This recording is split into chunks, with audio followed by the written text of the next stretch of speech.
Eh, Mootummaan Israa'elii dhiyoo kana Gaazaa guutumatti qulqulleessinee Hamaasiin ala goonee uummatallee keessaa baafnee mootummaa nuu ta'u mootummaa nagaa Israa'eliin jenne waan dhibba takka haasawamaa ture kanarraa kan ka'e walgayiin taa'amee Israa'el keessatti kabinee isaa waamee mootummaan muummichi ministeera isaanii mootummaan Israa'el akka gartee duulli kun warri gara waraanaallee jaan waraanaa biyyattii gartee walii hayyamuun warri ministirootaaf walumaa gala bakka bu'oonni uummata hayyamanii gara lolaa seenan jechuudha. Yeroo gara lolaa dhufan ammoo wanni isaan mudate saniin adda warri Hamaasii gartee duula bananiin wareegamni guddaan taankileen hedduun gubachuun waraana hadhafa yoo argitanii jiraattan hin beeku harkaan qabdee warri Hamaasii gurbaa ganna 18 taankii keessaa baasanii yeroo waan hedduu deema jechuudha. Amma kaawwannu irraa kana hedduu tuttuqawwaatu badaa.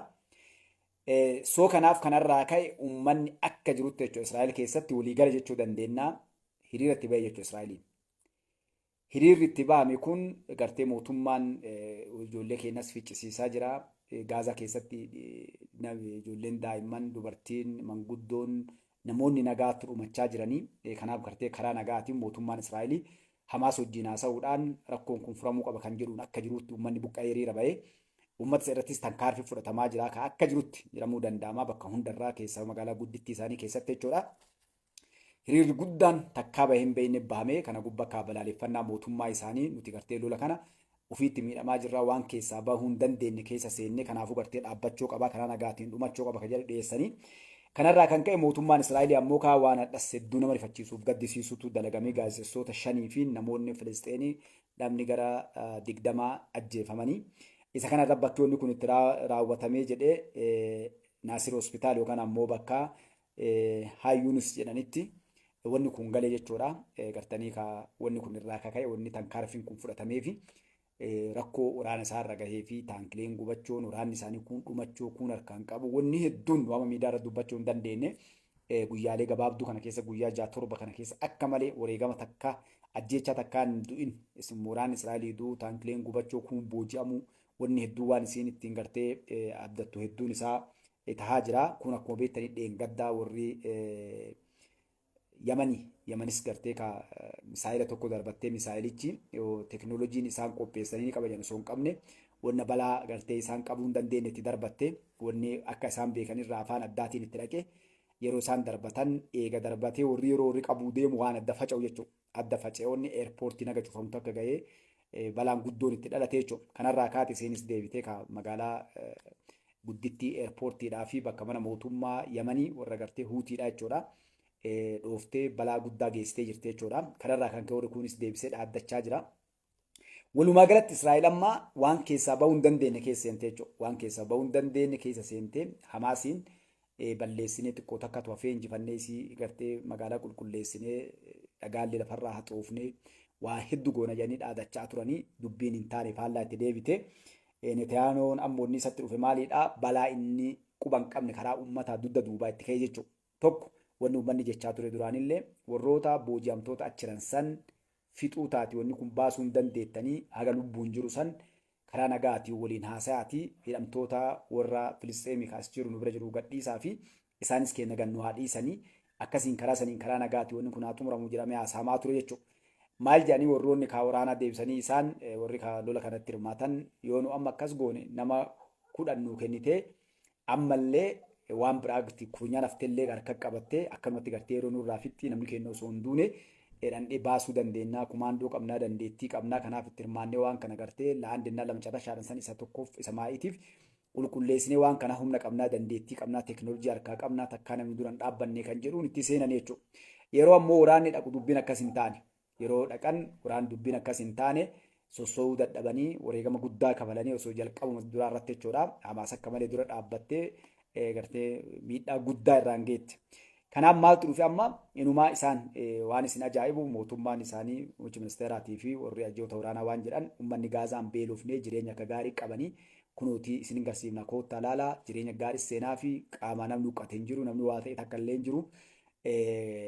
Ka miidhame yoo ta'e hidhamtoota keenya beelessanii boolla keessatti akka nuti karaa nagaatiin isaa waliin haasofnu jecha akkas godhan kan kaleessanii ummanni kana guutuu argee jechuun amma ummanni argee wanni kun namoonni keenya haga lubbuun jirullee reeffi ajjirullee nu haa galu ka lubbuun jirullee gartee dhabuu deemnaa kun akka hin taane lammata ammoo loluma kana keessaa bahuu hin dandeenyu injifachaa hin jirru inumaa wareegaan biraatti kafallaa jirra hin ta'u hidhamtoota wal jijjiirree lolli karaa nagaatiin haasamee dhaabbatee karaa nagaa deemnu kan jedhu rabshaan guddaan deemaa jira jechuudha. Maal fudhate mootummaan Israa'elii namoonni hiriira bayan akka bakka sanii hin galle marfamanii jechuudha.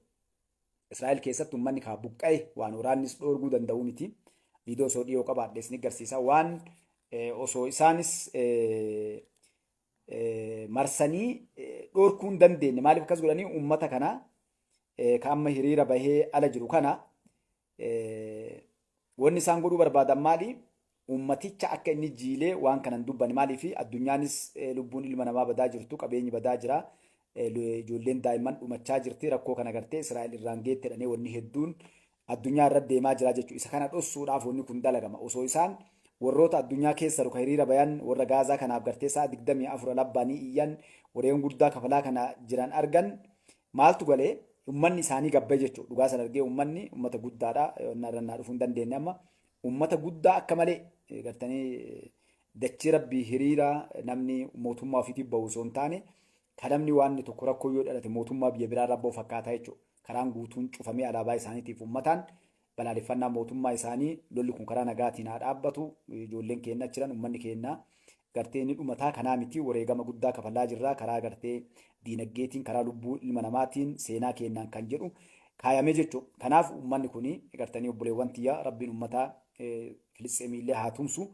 warri qawwee harkaa qabu lamaan walitti dhufee waan fedhe ulaa godhee ulaa dhukkisiisu kan dhumachuu jiru jidduutti ummataa jechuudha. Hadha gaazexeessonni Filisxeem keessa ajjeefaman yoo Iraaq taate malee gaazexeessota Iraaq keessatti ajjeefamte yoo taate malee gammas seenaa addunyaa irratti hin jiru jechuudha kan ajjeefame. Nama 100 fi yoo iskiriinii keessa ni garsiisa ummata hiriira bahee jechuudha. I think iskiriinii kiyya kun telefoonii kiyya waan ifuuf hedduu ni garsiisatti hin fakkaanne. Iskiriina isaa daawun godhee illee yoo na godha. Uummanni akka jiru buqqa'ee bahee jechuudha. Akka jirutti buqqa'ee bahee mormii guddaa dhageessaa jiranii kun gartee kan fide kana ka fide rakkoo mootummaan kun dalagaa jiru jechuudha. Uummanni Protesters are rallying dozens of demonstrations across the country today as part of a nationwide action against war in Gaza.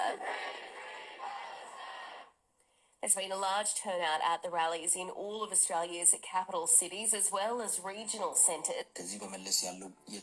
So, wanni kunniin ka amma gartanii hiriirri bahee kun uummanni kana buqqa'eetti bahee fi kalee uummanni hirii Israa'elii Hamaas balleessina jedhanii ijoollee isaaniillee guuranii baanii akkasitti duulamaa ture. Wareegama guddaa itti kafalan waan silaa ni kafallan jenne. Israa'el akka beeytanii bakka hundaa dhattee injifatti. Dubbiin amma immoo itti jajjabaattee jechuudha. Lola kana xumurree ji'a 2-3 ol deebine jedhanii gabbaanii haga inni deeme agartanii wareegama diqqeettiin kafalle isiinis namni diqqirraan ajjeefamne waraanni diqqirraan madoofne qabeenya diqqinne amma qofa galgala kana gabaa'e. Wanni siin lola amma seente qofa dhabde doolaara biiliyoona tokkoof jedhaa jiran jechuudha. Taankilee wanni addee lubbuun namaa gurbaan ganna 18 kakabame kun haga mataan tuqamu gahe warra hiriyoota isaa ka ajjeefaman taankii keessaa qabdee akka gaafannaa sa'itti Hamaas buuftu barsiisaa jechuudha. Kana hunda deemi. Kanaafuu akkasii waan gootan akka ilma namaatti obboleewwan ta'e wanni duukaa dubbachuu hin dandeenyu. Ofitti murteessinee waa dubbanna kana jechuudha. Maaliif biyyattiin addunyaa tuni zulmiidhaan guutamte. Addunyaan tun zulmiidhaan guutamte biyya ilmi namaa yeroo dhiigni ilma namaa jigu teettee ilaaltu jechuudha. Keessaayyuu Araboonni adda waan kana gubbatti waan biriin Israa'el dhaqanii loluu maal kanaa miti. Maaliif qofa yoo jedhan waan kana waliin dhaabbachuu dhabanii akkami ilmi namaa dhumata qofa hagana qofa yoo jedhe Arabni nageenyi ni bu'a jechuudha. Uummanni Filisxeenii yoo xiqqaate adda 70-80 jedhanii 100 ol dhumatee jira. Kun kaliistiin argame ka hospitaalli baasutu maqaa namaa ka argatan baasaa jiran malee kan dhagaa jalatti awwaalame akkasitti hafe namni adda facee adda olii dhufee eenyu jira eenyu du'ee Filisxeem keessatti hin beekan. ka arganii maqaa isaa ibaluu beekanii fi nama maqaallee wallaalan dhagaa jalaa guurame. Wanni isin gartan magaalaan akka jirtu sun jala maaltu ciisa? Namatu jalatti gartee dhagaa uffatee namni ciisaa jira jechuudha. Reeffi namaa. Guyyaa irraa meeshaa guddaa barbaadaniin ilma namaa achitti awwaalan jechuudha. Waan garaa isin nyaatu san bira darbanii maal jedhan nama tokko sibiiliyaan nama nagaa ajjeesaa jiru. Warri du'e sun illee warra Hamaasii deeggaruu Hamaasii jedhan jechuudha. Ijoollee daa'imman liistii jalaas ni fida inshaallah. Ijoollee ganna 7, 8, ganna 5, 6 waggaa tokko ji'a adda baafamee kaa'amee jira. Kumaa gadii miti ijoolleen gartee umriin kaanii bara. Umrii tokko waaga 2, 2 haga 3, 3 haga 4 kaa'ame. Kuma 800, 900, 700, 100 kan akka. Yoo xiqqaatte ijoolleen dhumatte 20,000 ol daa'imman. Dubarti kun namni guddaan xiqqakkee jira. Hadda biyyoonni Arabaa addunyaa dhuga sosso'aarti addunyaa wallahi. Eenyu caalaa silaa uummata musliimaa sossoo caalaa biyyoota Arabaa sossootu caalaa inumaa biyya Arabaa keessa yoo dubbatamte I think ajjeefamullee ooltu na fakkaate waan kana yoo kaastee dubbatte. Ilma namaati namni hadda Awurooppaan biyyoonni guddatte guutuun biyyoonni kaleessa gartee maqaa islaamummaatiif islaama jibbaa waan hedduu gootu guutuun hadda garagalteetti Israa'elitti warri waan adda addaa firooma waliin qaban bara. Waan diinagdeedhaa siyaasaadhaa waa hedduu waliin qaban. Gabbaanii mormanii jechuudha. Uummanni musliimaa garuu afaan illee cuqqaalatee gurra illee cuqqaalatee ijallee qabatee taa'ee ilaalaa jechuudha. Guyyaa qiyaamaa morraa gaafatama bara. Emaan dubbatiin. Hagamii keenya anaafatti namni yaa rabbi uummata sanii tumsi.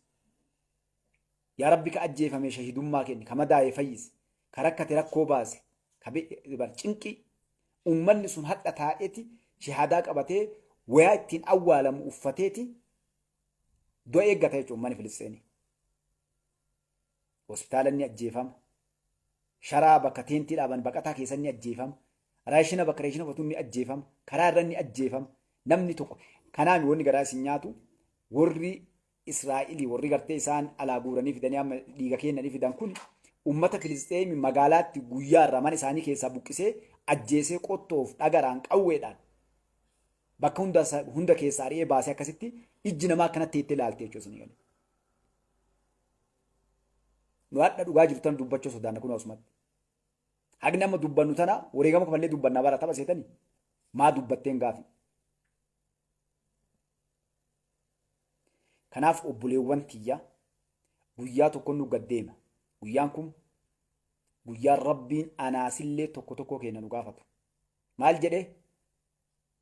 Eenu qaama tokko mire akkas Nabi Rabbi Salaatu Wassalaam yeroo qaamni tokko dhukkubsate qubni xiqqaan kun waa sirra banii yookaan waa si waraana rafta harka sadi raftu. Maaliif? Qaama tokko qaama kaawwan toliin dhukkubsata. Hadda ilmi namaa bira dabaree bara human right ilma namaa human jechuun namooma. Maqaan namooma jedhuun dhaabni dhaabbatee jaarmiyaan dhaabbatee addunyaan tun sossootee waan dandeettu gooti. Addunyaa keessatti ijoollee yuunivarsiitii fixanii waggaa meeqa ifaajanii bara dhaqanii sartifikeeta guyyaa eebbaa isaanii san ciree lafan dhaqaniiti kuun hidhamanii ka ajjeefan mara jira.